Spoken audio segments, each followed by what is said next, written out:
Hello नमस्कार दोस्तों, आपके अपने चैनल स्टडी संग्राम पर मैं रोहित एक इम्पॉर्टेंट सेशन सामान्य हिंदी का जो होगा जिसमें पिछले साल का पेपर होगा। अब क्या फुल पेपर आप हल कर लीजिए। आपको जैसे आपका पता है, बिल्कुल क्लियर है कि आपका फॉर्म 15 अप्रैल को आ रहा है, तो उससे पहले आपको क्या होना चाहिए कि आपको आंकड़ा लग जाना चाहिए किस तरीके से प्रश्न पूछे जाते हैं आपके एग्जाम में। तो सामान्य हिंदी मतलब 7-8 साल के पेपर आप हल कर लीजिए, जिससे आंकड़ा हो जाएगा। अब कहेंगे सर क्या हम प्रीवियस ईयर पढ़ लें हमें कॉलेज मिल जाएगा? तो प्रीवियस ईयर कुल पढ़ने से तो कॉलेज नहीं मिलेगा, पर इसमें अहम भूमिका आपकी ये रहेगी, आपको लेवल पता चल जाएगा और लेवल जितने भी पेपर पढ़ेंगे उससे आपका लेवल हाई ही रहेगा, ये समझ लीजिए। तो इसमें क्या करना है, ये आपको आज हम ये श्रृंखला स्टार्ट कर रहे हैं, तो इसमें हम आपको 8 वर्ष का पेपर उपलब्ध कराएंगे। इसे घोलकर आपको बिल्कुल क्लियर पी जाना है, जैसा कि हमने लिखा भी है। और इसमें फुल पेपर मतलब सामान्य हिंदी का पेपर पूरे 50 क्वेश्चन है। आपके कितने मार्क्स आते हैं ये बताइएगा, और आपको बताते हैं कि जैसे 50 प्रश्न होंगे, इसमें आपको कितने सही होते हैं या कमेंट सेक्शन में बताइए। और यह आज का पेपर दिखाते हैं कि आज का कौन सा पेपर आखिर है। अब इसमें जो है सामान्य हिंदी का पेपर लिया गया है हमारे द्वारा, 2012 का पेपर लिया गया है क्योंकि 2012 फिर 13 हम करा देंगे, प्लेलिस्ट बन जाएगी, 14 करा दिया जाएगा, इसी तरह 20 तक मतलब 7-8 साल के पेपर आपको पूरे करा दिए जाएंगे। तो आज पहली क्लास है, आप लोग अधिक से अधिक से शेयर कर दीजिएगा, क्योंकि इसमें काफी मेहनत लगती है क्वेश्चन कलेक्ट करने में कि भाई कौन सा प्रश्न पूछा गया है कौन सा नहीं पूछा गया है। ये प्रश्न आपके प्रीवियस ईयर के हैं, तो ये 2012 का पेपर है, या क्लियर करा दें। आप पेन पेपर ले लीजिए कि आपके कितने सही होते हैं। इसमें क्या बताना है, मतलब जो पेपर फर्स्ट आपका होता है उसमें 50 प्रश्न जो है जीके जीएस के आते हैं, 50 प्रश्न आपके कौन से आते हैं, सामान्य ज्ञान के आते हैं। तो 50 प्रश्न में आप 50 प्रश्न मतलब 100 प्रश्न होते हैं, और 2 नंबर का होता है, अर्थात कितने हो जाते हैं, 200 नंबर का मार्क्स हो जाता है। 200 नंबर में मतलब या 100 नंबर का पेपर है, इसमें आपके कितने नंबर आते हैं या जरूर बताइएगा। अब चलते हैं, देखते हैं 51 नंबर का आंसर आप लोग दीजिए कि कौन सा होगा, कि कौन सा सही सुमेलित है। इसमें बताना है कि सही सुमेलित है, अनुरक्ति का विरक्ति होगा, कुसमय का असमय का कुसमय होगा, अवसर का सुअवसर होगा, दीर्घायु का चिरायु होगा। तो इसमें क्या पूछा है, जैसे आपको से बता दें, विलोम शब्द पूछा गया है, विलोम शब्द आपको पूछा गया है। जैसे क्या है, विलोम शब्द जो होता है अनुरक्ति का विरक्ति होता है, यह बिल्कुल सही है। जबकि दीर्घायु का जो है अल्पायु नहीं होता है, दीर्घायु का क्या होता है, यह अल्पायु हो जाता है, जबकि चिरायु नहीं होता है। दीर्घायु का क्या हो जाएगा, अल्पायु हो जाएगा। नेक्स्ट क्वेश्चन आपका 52 आपकी स्क्रीन पर है कि अलंकार बताना है। निम्नलिखित में से कौन सा शब्द अलंकार नहीं है? तो ये भाई लोग सभी लोग जो हैं प्रीवियस ईयर जरूर हल कर डालिए, इसकी प्लेलिस्ट बना दी जाएगी। 2012 का पेपर इसलिए 13, 14, 15 सब कुछ उपलब्ध करा दिया जाएगा। चैनल को सब्सक्राइब कर लीजिएगा अगर आप नए हैं। तो अलंकार शब्द अलंकार नहीं है। हम जानेंगे कि अलंकार क्या होता है। तो अलंकार के जो है 2 भेद होते हैं। सबसे पहले अलंकार के 2 भेद होते हैं, 2 भेद होते हैं। कौन से? शब्दालंकार और अर्थालंकार। शब्दालंकार, अर्थालंकार, और इन दोनों के संयुक्त रूप से क्या कहा जाता है, उभय अलंकार कहा जाता है। तो उभय अलंकार कहा जाता है। 52 में क्या पूछा गया है कि जो 52 में है शब्दालंकार नहीं है। तो शब्दालंकार कौन से होते हैं? अनुप्रास अलंकार होता है, यमक अलंकार होता है, श्लेष होता है, वक्रोक्ति होता है। तो अब इसमें क्या है, अनुप्रास हो गया, यह शब्दालंकार का पार्ट है, यह अनुप्रास है, यमक है, श्लेष है, यह जो है किसका हो गया, शब्दालंकार का। जबकि यहाँ पे आपका उपमा अलंकार नहीं होगा, उपमा अलंकार अर्थालंकार का पार्ट हो जाएगा। नेक्स्ट आपसे पूछा है 53, आप बताइए आंसर दीजिए कि कौन सा अर्थालंकार नहीं है। अब अर्थालंकार पूछा गया है कि नहीं है, इसमें ये ध्यान रखिएगा, नहीं है, उपमा है, उत्प्रेक्षा है, वक्रोक्त है, रूपक है, इसमें पूछा गया। तो आप बताइए कि कौन सा नहीं है। आपने बताया था कि एक शब्दालंकार नहीं है, अर्थात अनुप्रास, यमक, श्लेष, वक्रोक्त जो होता है, यमक अलंकार जो होता है क्या हो जाता है, शब्दालंकार होते हैं। अर्थालंकार यह नहीं होता, वक्रोक्त जो है यह शब्द अलंकार आपका हो जाता है, बिल्कुल याद रखिएगा। नेक्स्ट क्वेश्चन आपका है, निम्नलिखित में से कौन सा एक भिन्न है। या देखिए आप लोग कि यमक है, श्लेष है, दृष्टांत है, वक्रोक्ति है। इसमें आपको भिन्न बताना है कि कौन सा सही हो जाएगा। तो यहाँ पे जो है आपका दृष्टांत हो जाएगा। अनुप्रास, यमक, श्लेष, वक्रोक्ति जो बताए थे, यहाँ पे हमने आपको क्या बताया था कि शब्द अलंकार जो होता है अनुप्रास, यमक, श्लेष होता है, तो वही चीज है दृष्टांत जो होता है नहीं होता है। निम्नलिखित में से कौन सा मात्रिक छंद का उदाहरण है? कवित्त, बरवे, सवैया, मालिनी। इसमें आंसर दीजिए आप लोग कि कौन सा हो जाएगा। तो अगर आपने आंसर दिया है मात्रिक छंद का उदाहरण बरवे, तो आपका बिल्कुल सही हो जाएगा। नेक्स्ट क्वेश्चन आपका स्क्रीन पर है 56। इसमें आंसर आपको देना है कि कौन सा सही होगा, कौन सा वार्लिक छंद है? कुंडलिया, उल्लाला, मंदाकांतरा और गीतिका। इसमें आपको बताना है कि कौन सा वार्लिक छंद है, मतलब वर्डों के आधार पर है, तो आपको बताना है 56 का। तो मंद्रकांता जो है आपका बिल्कुल सही हो जाएगा, वार्लिक छंद हो जाता है। नेक्स्ट क्वेश्चन, रस कितने होते हैं यह आप बता दीजिएगा। जो लोग हमसे जुड़े हुए हैं, जो लोग क्लास देख रहे हैं, और क्लास अच्छी लगे तो शेयर कर दीजिएगा क्योंकि प्रीवियस ईयर है। शांत रस का स्थायी भाव क्या है? जो लोग आपसे प्रीवियस ईयर मांगे तुरंत शेयर कर दीजिए क्योंकि प्रीवियस ईयर है। 2012 से लेकर के 2020 तक पूरी प्लेलिस्ट में उपलब्ध करा दिया जाएगा, प्लेलिस्ट बना दी जाएगी। शांत रस का स्थायी भाव क्या है यह आपको बताना है। तो आप बताइए कि आखिर कौन सा शांत रस का स्थायी भाव होगा। रस कितने होते हैं यह बता दीजिए। 9 होते हैं। जो भरत मुनि के अनुसार रसों की संख्या कितनी होती है? 8 होती है। या भी पूछा जा सकता है आपके अनुसार भरत मुनि ने किस रस को नहीं माना इसलिए रसों की संख्या 8 बताई? तो भरत मुनि ने शांत रस को रस का भाग नहीं बताया, इसलिए रसों की संख्या 8 मानी जाती है। अब शांत रस का स्थायी भाव बताना है। शोक होगा, वत्सलता होगा, या निर्वेद होगा, या विस्मय होगा। 57 का आंसर दीजिए। तो शांत रस का स्थायी भाव निर्वेद हो जाता है। अगर आपने ऑप्शन नंबर सी दिया तो आप बिल्कुल सही थे। अनुराग रस किस रस का स्थायी भाव है यह आपको बताना है। शांत रस का होगा, या वात्सल्य का होगा, या वीर रस का होगा, या रौद्र रस का होगा। तो 58 का आंसर दीजिए जुड़े हुए भाइयों। 58 का कौन सा हो जाता है? तो अनुराग रस का मतलब वात्सल्य रस का वत्सल्यता होता है, तो चाहे वत्सल्यता कह दें या अनुराग कह दें तो यह बिल्कुल आपका सही हो जाएगा। नेक्स्ट आपको देना है कि संकर क्या है? संकर का सही संधि विच्छेद बताना है। संधि विच्छेद की क्लास अपलोड कर दी गई है, देख लीजिए प्लेलिस्ट में क्लास अपलोड है। 20 क्लास अपलोड कर दी गई है, आप सारी क्लास देख डालिए। थ्योरी की क्लास है। संकर क्या है? तो समधनकर होगा या समधनकर होगा, संकर होगा या सनाधनकर होगा। इसका संधि विच्छेद आपको बताना है। संधि कितने प्रकार की होती है? 3 प्रकार की होती है, स्वर संधि, व्यंजन संधि और विसर्ग संधि। अब 59 का आंसर देना है तो समधनकर आपका हो जाता है। नेक्स्ट क्वेश्चन आपका व्यर्थ में कौन सा संधि विच्छेद है? व्यर्थ का बताइए। बेधन अर्थ होता है, बेधन होता है, बीधन अर्थ होता है, या बेधन अर्थ होता है।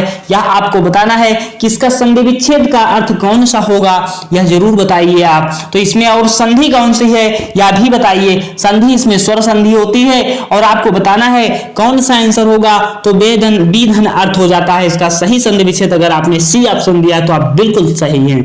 61 क्या है कि निम्नलिखित में से वाक्य में एक वाक्य जो दिया गया है भक्षण करने के अर्थ में हुई है, यह वाक्य क्या है? तो 61 का आंसर आपको देना है।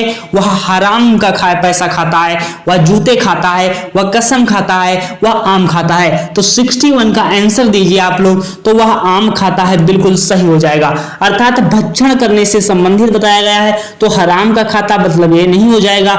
वह जूते खाता यह भी नहीं होगा, वह कसम खाता यह भी नहीं होगा, जबकि यहाँ पे क्या है? वह आम खाता है, अर्थात भक्षण कर रहा है। नेक्स्ट क्वेश्चन आपका 62 है। तू डाल डाल तो मैं पात पात, इसका अर्थ क्या होगा?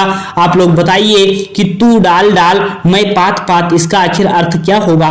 खतरा उठाना, आगे आगे दौड़ना, पेड़ पर चढ़कर खेलना, चालाकी का जवाब चालाकी से देना। बिल्कुल करेक्ट आंसर देंगे आप लोग, ये हम विश्वास करते हैं। तो तू डाल डाल मैं पात पात बिल्कुल सही आंसर। चालाकी का जवाब चालाकी से देना बिल्कुल सही हो जाएगा। नेक्स्ट क्वेश्चन, अकाल पीड़ित समास की क्लास उपलब्ध करा दी गई है। समास एक भी आपसे गलत नहीं होगा, क्लास देख लीजिएगा प्लेलिस्ट में। अकाल पीड़ित में कौन सा समास है? समास कितने प्रकार के होते हैं? तो समास 6 प्रकार के होते हैं। समास 6 प्रकार के होते हैं। अब इसमें बताना है, हमने बताया था बहुब्रीहि समास जो होता है उसमें कोई पद प्रधान नहीं होता, तीसरा पद प्रधान होता है। तो बहुब्रीहि तो यहाँ पे होगा नहीं क्योंकि हमने क्लास में अपने बता रखा है। द्वंद्व समास में दोनों पद प्रधान होते हैं, या भी हमने अपने क्लास में बता रखा है। कर्मधारय क्या होता है? तो कर्मधारय जो होता है विशेषण व विशेष से होता है, अभी नहीं होगा, अर्थात क्या हो जाएगा? तत्पुरुष समास हो जाएगा। अर्थात अकाल से पीड़ित हो जाता है मेरे दोस्त, अकाल से पीड़ित हो जाता है, तो यह क्या हो जाएगा? या आप बताने का प्रयास कीजिए 63 क्या हो जाएगा? तो 63 तत्पुरुष हो जाएगा आपका। नेक्स्ट क्वेश्चन आपकी स्क्रीन पर है, जो बताना है 64 में कौन सा आंसर सही होगा? 64 बताइए कि अन्वेषण का शुद्ध संधि विच्छेद है। अनुधनेषण, अनुधनेषण या अन्वेषण या अनुधन्वेषण होगा। तो इसमें आपको बताना है, तो अगर आपने चुना है ऑप्शन नंबर डी तो आप बिल्कुल सही हो जाएंगे, क्योंकि अनुधनेषण अन्वेषण हो जाता है। और हमने आपको क्लास में बता रखा है कि अगर या रावा आ जाए उसके पहले उसके पहले अगर कोई अर्ध व्यंजन आ जाता है तो वहां पर क्या होता है? यण स्वर संधि हो जाता है। यह आप ध्यान रख लीजिएगा, अनुधनेषण अन्वेषण हो जाता है। अगर या रा वा आ जाता है उसके पहले अर्ध व्यंजन आ जाए तो क्या होता है? यण स्वर संधि होता है, इसमें स्वर संधि हो जाता है। आपको 65 का आंसर देना है, जो काफी इंपॉर्टेंट है। ये शब्दों के आधार पे हम बताएंगे, रचना के आधार पे शब्द होते हैं। कौन से होते हैं? रूढ़ होते हैं। रचना के आधार पे आपके बीएड एग्जाम में प्रश्न पूछा गया, तो रचना के आधार पे क्या होते हैं? रूढ़ होता है, यौगिक होते हैं, योग रूढ़ होते हैं। 3 प्रकार के शब्द होते हैं, इसमें पूछा गया है निम्नलिखित में से कौन सा योग रूढ़ शब्द का कौन सा योग रूढ़ शब्द है, उसे बताना है। तो आपको बता दें, अगर आपने हमारी समास की क्लास देखी होगी वहां से आपको क्लियर हो जाएगा कि योग रूढ़ क्या होते हैं सर। तो योग रूढ़ जितने भी बहुब्रीहि समास होते हैं वह सभी योग रूढ़ होते हैं। अब इसमें बहुब्रीहि समास आप ढूंढ लीजिए। चक्रपाणी, चक्रपाणी अर्थात चक्र को धारण करने वाला, चक्र को धारण करने वाला अर्थात कौन हो जाता है? अर्थात विष्णु हो जाते हैं, अर्थात विष्णु जी। तो कौन हो जाएगा? ऑप्शन नंबर ए सही हो जाएगा। जबकि पाठशाला क्या है? पाठशाला, पाठ मतलब पढ़ने वाली शाला हो जाती है, तो इसमें क्या हो जाएगा? यौगिक हो जाएगा, यह यौगिक शब्द हो जाता है। नेक्स्ट क्वेश्चन आपकी स्क्रीन पर है, गोधूम का तद्भव क्या होगा? तो गोधूम का तद्भव आपको बताना है। तत्सम तद्भव 2 होते हैं। तत्सम क्या होता है? तत्सम जो होते हैं वह संस्कृत के शब्द होते हैं, जबकि तद्भव क्या होता है? वह आसानी से बोले जा सकते हैं और सदा रोजमर्रा की वस्तुओं में प्रयोग होते हैं। तो क्या होता है? तो गोधूम का बताना है, गेहूं होगा, गोबर होगा, गाय होगा या गोधन होगा। मेरे भाइयों बताइए आप लोग कौन सा आंसर बिल्कुल सही होगा? तो गेहूं भाई, गेहूं जो आप कहते हैं जिसे, उसे पहले गोधूम कहा जाता था, लोगों ने सरल बना लिया, गेहूं कहने लगे। तो क्या है? गेहूं का तद्भव पूछा जाए, गेहूं का तत्सम पूछा जाए तो गोधूम होता है, और गोधूम का अगर तद्भव पूछा जाए तो क्या होता है? गेहूं हो जाता है। नेक्स्ट क्वेश्चन, तल्लीन में कौन सा उपसर्ग का विच्छेद है? तो यह हमने आपको संधि विच्छेद की क्लास में बताया है इसमें। तो यहाँ पे तल धन लीन होगा या तद धन लीन होगा, तत् धन लीन होगा या तत् धन लीन होगा। तो आपको बता दें 67 का डी आपका बिल्कुल करेक्ट आंसर हो जाएगा। तत्धनलीन अर्थात इसमें कौन सी संधि है यह पूछा जा सकता है, तो व्यंजन संधि हो जाती है। शिव का अर्थ नहीं है, इसमें आपको बताना है 68 का कि शिव का अर्थ नहीं है महादेव, पशुपति, चक्रपाणी और क्या हो जाएगा? शंकर। तो 68 का आंसर दीजिए कि महादेव जो होता है अर्थात भोले शंकर अर्थात शिव होते हैं, पशुपति शिव होते हैं, शंकर शिव होते हैं और चक्र को अपने हाथ में धारण करने वाले अर्थात विष्णु हो जाते हैं। तो यह ऑप्शन नंबर सी आपका गलत होगा। यहाँ पे यह नहीं है शिव का पर्यायवाची या शिव का अर्थ। कारक के भेद कितने होते हैं यह चीज आप नोट कर लीजिएगा। कारक के भेद या पढ़ा दी जाएगी क्लास में, क्योंकि कारक की क्लास हमने अभी तक नहीं पढ़ाई है। 5 भेद, 6 भेद, 7 भेद, 8 भेद। तो कारक के भेद कितने होते हैं? 8 भेद हो जाते हैं। नेक्स्ट क्वेश्चन आपके 70 नंबर है। आपकी स्क्रीन पर क्वेश्चन आपको बताना है कि केशव कहीं न जाए का कहिए पंक्ति के रचनाकार हैं। पंक्ति ये पूछी जाती थी, इस समय तो अब नहीं पूछी जाती क्योंकि पेपर का पैटर्न लगभग इन्होंने बदल दिया है। और ये इसलिए आपको दिखा रहे हैं कि आप लोग जान जाइए किस तरह से हमारे एग्जाम में क्वेश्चन पूछे जा चुके हैं। तो ये प्रीवियस ईयर 2012 का पेपर है और इसी तरह अब सारी प्लेलिस्ट बना दी जाएगी, 13, 14, 20 तक सारे अपलोड कर दिए जाएंगे। अब क्या है, केशव कहना जाइए पंक्ति के रचनाकार कौन हो जाते हैं? आचार्य केशवदास, सूरदास, तुलसीदास, रहीम। अगर आपने 70 का आंसर दिया है सी तो आप बिल्कुल सही हो जाएंगे। इस पंक्ति के रचनाकार तुलसीदास हो जाते हैं। सूरदास प्रेमचंद के उपन्यास का पात्र है, अर्थात प्रेमचंद कौन है? प्रेमचंद का उपन्यास आपको ढूंढना है तो प्रेमचंद के उपन्यास कौन है? गोदान, गबन, रंगभूमि, कर्मभूमि हो जाता है। तो इसमें तो सभी दिए गए हैं इनके। तो अर्थात इन्होंने पूछा क्या है कि सूरदास जो है ऐसा उपन्यास बताइए जिसमें प्रेमचंद का उपन्यास हुआ हो, जिसमें सूरदास उसके अंग हो, मतलब पात्र के रूप में सम्मिलित किए गए हो, मतलब अभिन्न अंग हो, उनके अंग हो। तो क्या वो है? वरदान है, प्रतिज्ञा है, गोदान है, रंगभूमि है। तो आपका ऑप्शन नंबर डी, रंगभूमि में सूरदास जो है इनके पात्र हैं। रंगभूमि में जो सूरदास बनते हैं यह उपन्यास के पात्र हैं। तो ये नोट कर लीजिएगा, इंपॉर्टेंट भी हो सकता है और यह प्रीवियस ईयर समझिए बिल्कुल रामबाण है क्योंकि आपको आंकड़ा भी लगेगा और आपने अगर 1-2 क्वेश्चन आ भी जाते हैं यहां से तो आप उससे कॉलेज लेने में आपकी मदद करेगा। 72 क्या है यह बताइए कि भारतीय दृष्टि आध्यात्मिक है जबकि पाश्चात्य दृष्टि का आधार भौतिक है, पदार्थवादी है, निरीश्वरवादी है, विभाजन है। तो 72 का आंसर देना है। तो भारतीय दृष्टि आध्यात्मिक है जबकि पाश्चात्य दृष्टि का आधार क्या है? भौतिक हो जाता है। ये 72 आंसर है। 73 आप दीजिए कि कौन सा आपका हो जाएगा? स्वच्छ जल के अभाव में हमें स्वच्छ, देखिए यहाँ पे कैसे करना आता है। आप लोग कहेंगे तो 8 बजे वाली प्रैक्टिस क्लास हम कंटिन्यू शुरू कर देंगे जिसमें प्रीवियस ईयर ही करवा दिया जाएगा। प्रीवियस ईयर तो करवाएंगे, उसके बाद बेस्ट क्वेश्चन अपने हिसाब से कलेक्ट करके आपको उपलब्ध करवा देंगे। 73 क्या है कि स्वच्छ जल के अभाव में हमें दूषित जल पीकर प्यास बुझानी पड़ी, या तप्त जल पीकर, या शीतल जल पीकर, या उष्ण जल पीकर। तो आप बताइए इसमें कौन सा हो जाएगा? तो दूषित जल पीकर हमें प्यास बुझानी पड़ी स्वच्छ जल के अभाव में। इसमें क्या दिया गया था? इसमें दिया गया था विलोम जो है पूर्ति काले शब्द के उपयुक्त विलोम द्वारा की जानी है। तो विलोम यहाँ पे आपको बताना था। तो आध्यात्मिक का विलोम जैसे पूछ ले तो क्या होता है? भौतिक हो जाता है। ऐसे भी पूछा जा सकता है। तो 72 का क्या होता है? ये हो जाता है। और स्वच्छ जल मतलब हम स्वच्छ का जो है आपसे पूछा जाए विलोम क्या होगा? तो दूषित हो जाएगा। यही चीज तो हमने अभी बताई थी। 15 अगस्त 1947 को भारत जो है परतंत्रता की जंजीरों को तोड़कर, मतलब परतंत्रता क्या होता है? परतंत्रता मतलब क्या होता है? जैसे जो स्वतंत्रता का विलोम क्या होगा? परतंत्रता हो जाता है। तो परतंत्रता का विलोम आपको यहाँ पे बताना है कि 15 अगस्त परतंत्रता की जंजीरें तोड़कर स्वतंत्रता प्राप्त की। यह बिल्कुल करेक्ट आंसर हो जाता है। 75 कौन सा होगा? यथार्थ किस समास का उदाहरण है? यथार्थ कौन सा समास है? समास में हमने बिल्कुल क्लियर कर दिया है। आप देख लीजिएगा 20 से 25 मिनट की क्लास होगी, इससे ज्यादा नहीं होगी और बिल्कुल इंपॉर्टेंट बताया गया है। समास में क्या है? मतलब यथार्थ है, यथाशक्ति आ जाए कहीं भी तो क्या हो जाता है? अव्ययी भाव हो जाता है। द्वंद्व समास में क्या होता है? पहला शब्द संख्यावाची हो जाता है, जैसे चौराहा। मुंह तोड़ में कौन सा समास है? यह आप लोग बताइएगा। 76 में तत्पुरुष कर्मधारय अव्ययी भाव द्वंद्व समास। तो 76 का आंसर आपको देना है। तो मुंह तोड़ क्या होता है? मुंह तोड़ जो होता है अर्थात कौन होगा? मुंह को तोड़ अर्थात कौन हो जाएगा? कर्म तत्पुरुष होता है। तो तत्पुरुष इसमें आपका सही हो जाएगा। द्वंद्व में दोनों पद प्रधान होते हैं। कर्मधारय जैसे अर्थात काली मिर्च आपके एग्जाम में पूछा गया तो कर्मधारय हो जाता है। विशेषण विशेष वाला समास हो जाता है।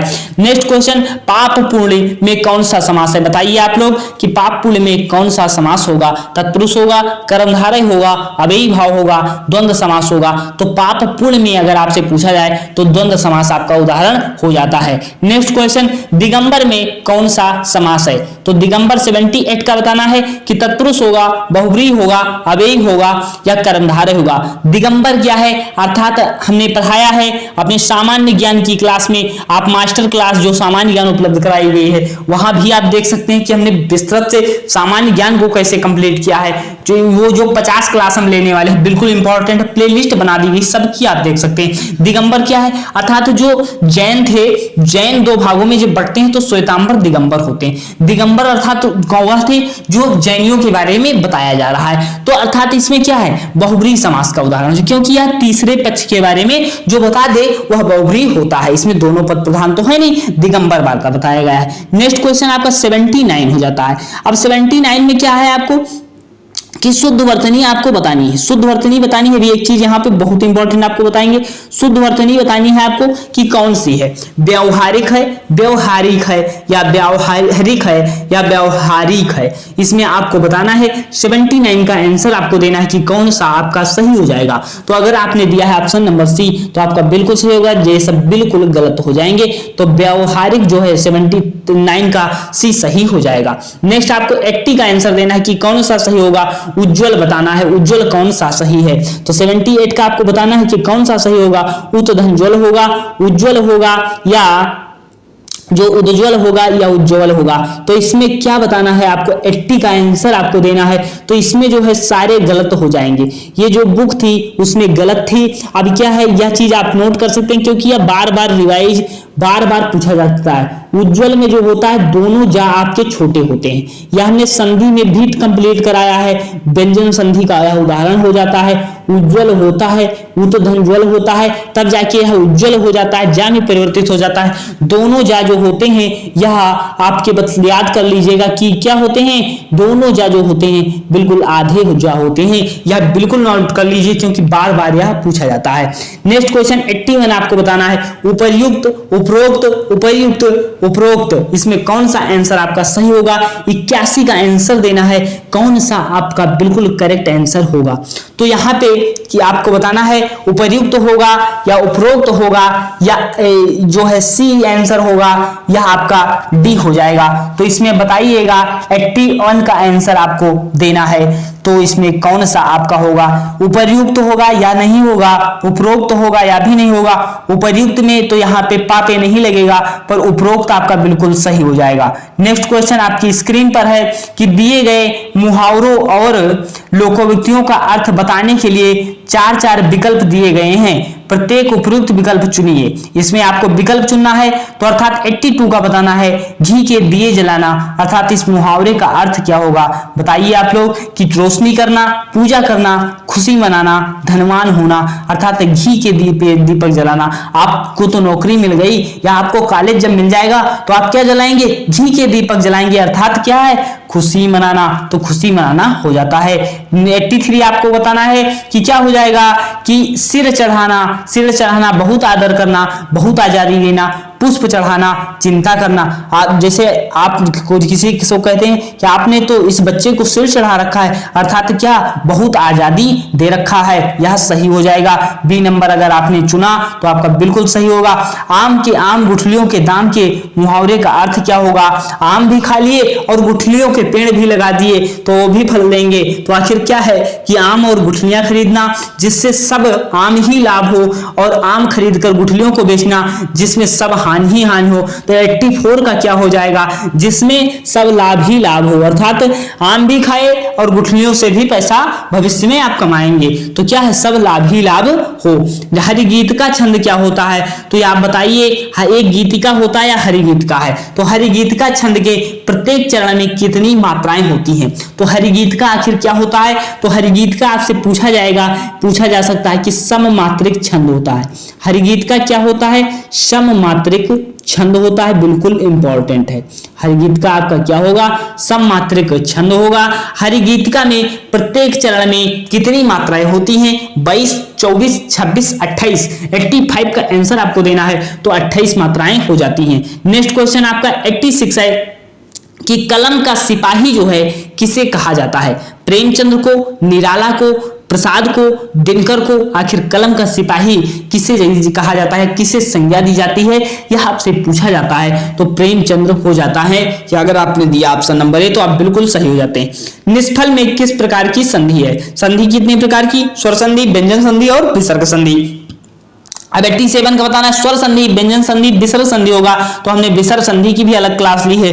तो निधन फल होता है, निष्फल हो जाता है। नेक्स्ट क्वेश्चन आपका 88 है, ऊ ध्वनि का जो है ऊ ध्वनि का उच्चारण स्थान क्या होता है, यह भी हमने बहुत ढंग से वर्णमाला में बताया है। कंठ होगा, मूर्धा होगा, तालु होगा या दंतोष्ठ होगा, तो ऊ का उच्चारण स्थान जो होता है कंठ हो जाता है। नेक्स्ट क्वेश्चन आपकी स्क्रीन पर है 89 कि आकाशदीप किसकी रचना है, यह आप लोग बताइए कि आकाशदीप किसकी रचना होगी। तो आकाशदीप जो है जयशंकर प्रसाद की रचना हो जाती है, काफी इंपॉर्टेंट है।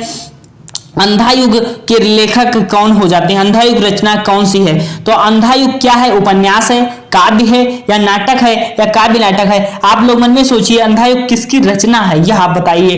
तो अंधायुग आपको बताना है। तो अंधायुग आपसे पूछा जाए तो रचना किसकी हो जाती है, धर्मवीर भारती की रचना हो जाती है।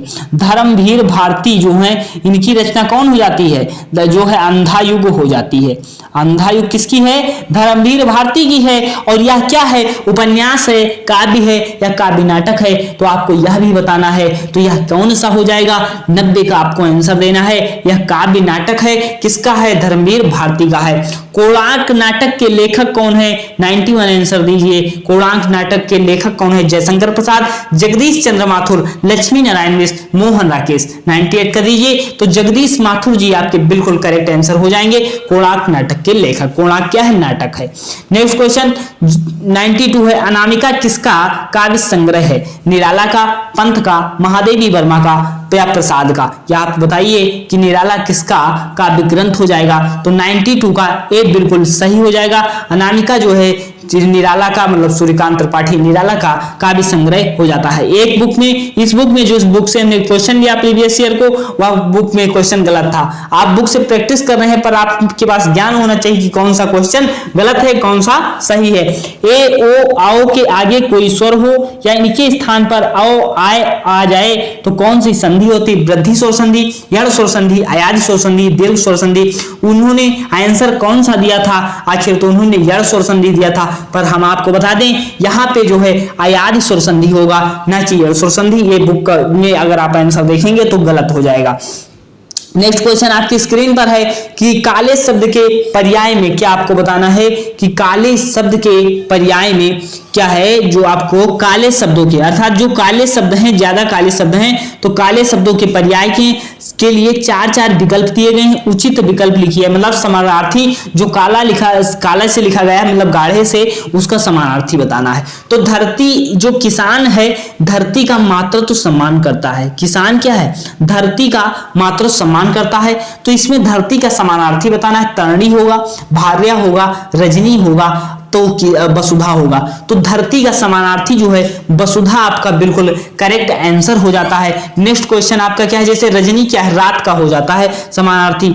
अब नेक्स्ट है 95, नदी जीवन भी देती है, नदी क्या है, जीवन भी देती है और विनाश भी करती है। तो नदी का समानार्थी क्या होगा, यह आपको 95 का बताना है। तो नदी का क्या होगा, सुरसरी होगा, सरिता होगा या देवनदी होगा या सुरभि होगा। तो नदी का समानार्थी जो है सरिता हो जाता है। जबकि आपसे सुरसरी और देवनदी पूछा जाए तो यह किसके हो जाते हैं, या गंगा के समानार्थी हो जाते हैं। गंगा के सुरसरी और देवनदी हो जाते हैं।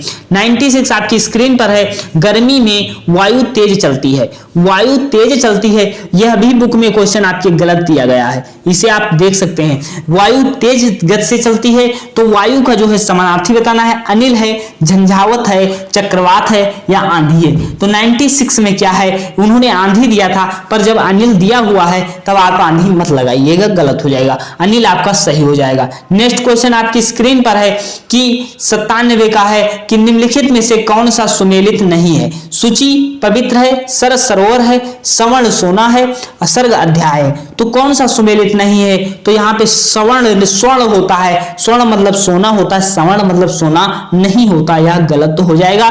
जबकि यह सही है, सूची का अर्थ पवित्र होता है और सर का अर्थात सरोवर होता है, सर का अध्याय हो जाता है। नेक्स्ट क्वेश्चन आपका स्क्रीन पर है 98, अदृश्य शत्रु के अर्थ के अनुरूप में उपयुक्त मुहावरा है मीठी छुरी अदृश्य शत्रु है। वह तो आपका अदृश्य शत्रु है, मतलब कोई अदृश्य शत्रु आपका मित्र ही हो सकता है। मतलब मीठी छुरी, मुंह में राम बगल में छुरी, पेट में दाढ़ी, आस्तीन का सांप। तो आपको 98 का आंसर देना है। तो आस्तीन का सांप अर्थात 98 का आंसर अगर आपने डी दिया है तो आप बिल्कुल सही हैं। अदृश्य शत्रु का क्या हो जाएगा, मतलब आस्तीन का सांप हो जाएगा, इसका मुहावरे का अर्थ हो जाएगा। नेक्स्ट क्वेश्चन आपकी स्क्रीन पर है 99 का दीजिए। गिराना किस प्रकार की क्रिया है? जैसे आप कोई कार्य नहीं कर रहे हैं, दूसरे से करवा रहे हैं या कर रहे हैं, जैसे ना लग जाए, या गिराना पूछा गया है, तो यौगिक क्रिया होगी या क्रिया की क्लास आपको बिल्कुल ट्रिक के माध्यम से उपलब्ध करा दी जाएगी, जिससे आपका गलत नहीं होगा।